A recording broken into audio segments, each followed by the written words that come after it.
అందరూ బాగున్నారని అనుకుంటున్నా. ఈరోజు ఒక మంచి రెసిపీతో మీ ముందుకు వస్తున్నా. ఇది వచ్చేసి ఆనపకాయతో కీర్ చేస్తున్నాను. ఇది చాలా టేస్టీగా ఉంటుంది. At the same time very healthy అని కూడా చెప్పచ్చు. ఇది వచ్చేసి సాబుదానా హాట్ వాటర్లో నానబెట్టి పెట్టుకోండి. నెక్స్ట్ మిల్క్ బాయిల్ చేసి పెట్టుకుందాం. నెక్స్ట్ ఆనపకాయని తురిమి పెట్టుకుందాం. ఈ 3 ఇంగ్రీడియంట్స్తో ఒక మంచి రెసిపీ చేస్తున్నాను. ఇది చాలా టేస్టీగా ఉంటుంది. అట్ ద సేమ్ టైం బాడీకి మంచి కూలింగ్ కూడా ఇస్తుంది. ఇది వెరీ క్విక్ అండ్ సింపుల్గా ఎలా తయారు చేసుకోవాలనేది వీడియోలోకి వెళ్ళిపోదాం. ఇప్పుడు వీటిని తురుముకుందాం. మనం ఇవి చిన్నగా ఉన్నాయి కదా, ఇవి కాకుండా ఇలా పెద్ద హోల్స్ ఉన్న వాటితో తురుముకుందాం. ఓకేనా? ముందుగా వీటి లోపల ఉన్న పల్ప్ అంతా తీసేద్దాం.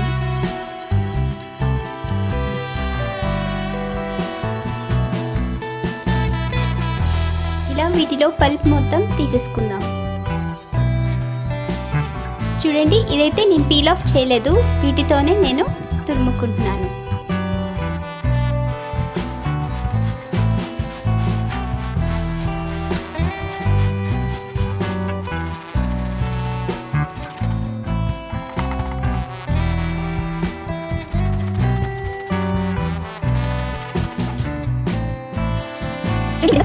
చూడండి, ఈ విధంగా తురిమి పెట్టుకుందాం. ఓకేనా? నెక్స్ట్ ఇప్పుడు స్టవ్ ఆన్ చేసుకొని ప్యాన్ హీట్ చేసుకుందాం. ప్యాన్ పెట్టుకుందాం. Next 1/2 cup of water add చేసుకుందాం. Next 2 drops of oil add చేసుకుంటున్నాను నేను. మీకు కావాలి అనుకుంటే గీ కూడా యాడ్ చేసుకోవచ్చు. ఇలా వాటర్ బాయిలింగ్ స్టేజ్ వచ్చేంత వరకు బాయిల్ చేసుకుందాం. ఆయిల్ ఎందుకు యాడ్ చేసుకున్నాను అంటే సాబుదానా నాన్ స్టిక్కీగా ఉంటాయని చెప్పేసి ఇలా ఆయిల్ యాడ్ చేసుకున్నాను. చూసారా, హాట్ వాటర్లో నానబెట్టుకున్నాను. ఈ విధంగా అయింది. ఇలా హాట్ వాటర్లో పెట్టుకోవడం వల్ల బాయిల్ అయ్యేటప్పుడు ఎక్కువ సమయం తీసుకోదన్నమాట, తొందరగా బాయిల్ అయిపోతుంది. చూడండి, బబుల్స్ వస్తున్నాయి కదా ఇప్పుడు వాటర్లోంచి. ఈ స్టేజ్లో మనం సాబుదానా యాడ్ చేసుకుందాం. ఓకేనా? సాబుదానా యాడ్ చేసేటప్పుడు ఫ్లేమ్ సిమ్లో పెట్టుకొని కంటిన్యూగా కొద్దిగా వేస్తూ కలుపుతూ ఉండాలి. ఓకేనా?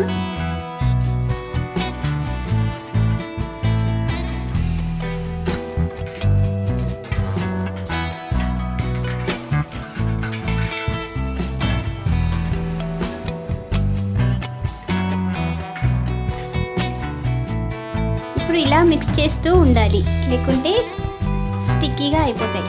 ఇవి నాన్ స్టిక్కీగా రావాలి అనేసి నేను ఆయిల్ యాడ్ చేసుకున్నాను. మీకు కావాలి అనుకుంటే గీ కూడా యాడ్ చేసుకోవచ్చు. ఎందుకంటే మా ఇంట్లో గీ ఎక్కువగా వేస్తే తినడానికి ఇష్టపడరు. ఓకేనా? ఇవి ట్రాన్స్పరెంట్గా అయ్యేంత వరకు కుక్ చేసుకుందాం.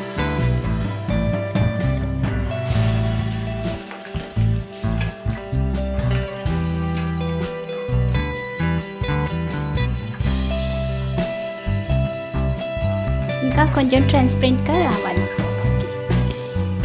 ఇలా లో ఫ్లేమ్లో ఒక 10 మినిట్స్ అయినా కుక్ చేసుకోవాలి. చూసారా, ట్రాన్స్పరెంట్గా కుక్ అయిపోయింది కదా. ఇప్పుడు మనం ఇది వేరే బౌల్లోకి ట్రాన్స్ఫర్ చేసేసుకుందాం.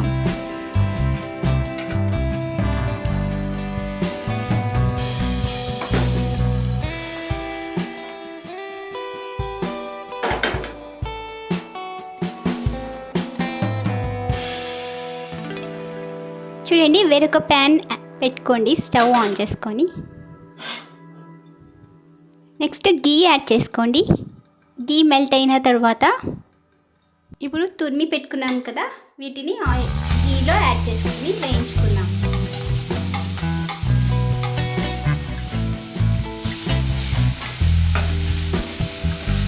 ఇది గీలో వేయించుకోవడం వల్ల మంచి టేస్ట్ కూడా వస్తుంది. ఓకేనా?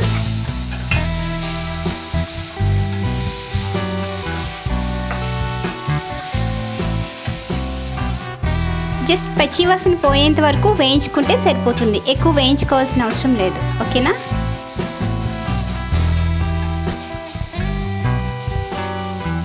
చూసారా, సాఫ్ట్గా కుక్ అయిపోయింది. ఇప్పుడు ఈ స్టేజ్లో కొద్దిగా జాగరీ పౌడర్ అండ్ కొద్దిగా వైట్ షుగర్ ఈక్వల్ రేషియోలో నేను తీసుకుంటున్నాను. మీ టేస్ట్కి తగినట్టుగా మీరు యాడ్ చేసుకోండి.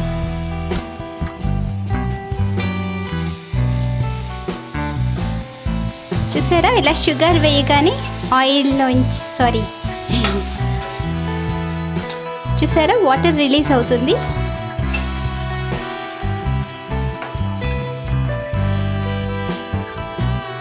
చూసారా, నేను ఎటువంటి వాటర్ కూడా యాడ్ చేయలేదు. మొత్తం వాటర్ చూసారా ఎలా రిలీజ్ అయిపోయిందో.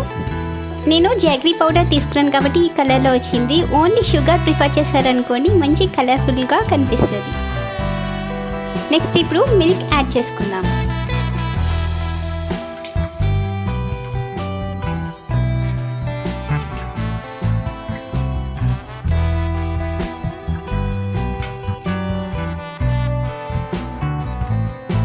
నెక్స్ట్ బాయిల్ చేసి పెట్టుకున్నాం కదా సాబుదానా యాడ్ చేసుకుందాం.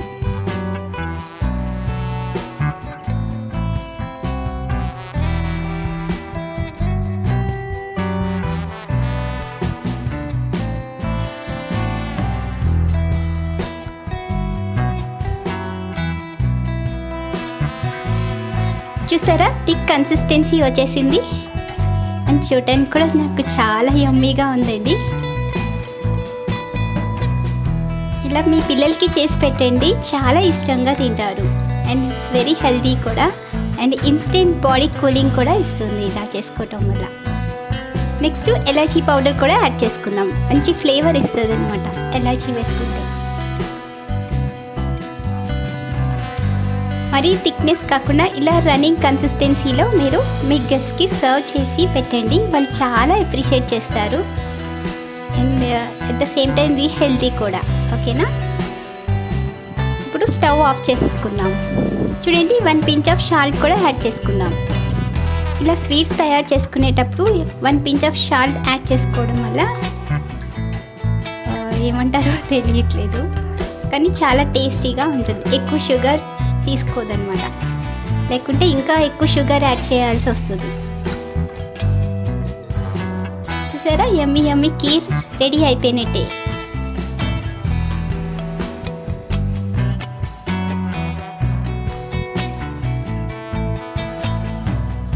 ఇప్పుడు ఇది వేరే బౌల్లోకి ట్రాన్స్ఫర్ చేసేసుకుందాం.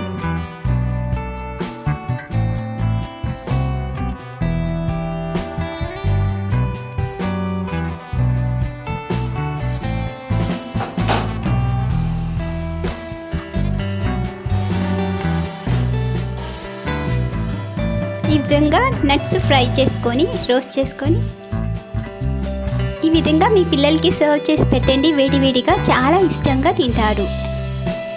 ఈ విధంగా వీడియోలో చూపించిన విధంగా మీరు కూడా ట్రై చేయండి, తప్పకుండా మీకు కూడా నచ్చుతుంది. Bye friends, thanks for watching. For more interesting recipes please subscribe my channel. నాకు ఇది చాలా టేస్టీగా వచ్చిందండి, తప్పకుండా మీరు కూడా ట్రై చేస్తారని అనుకుంటున్నా.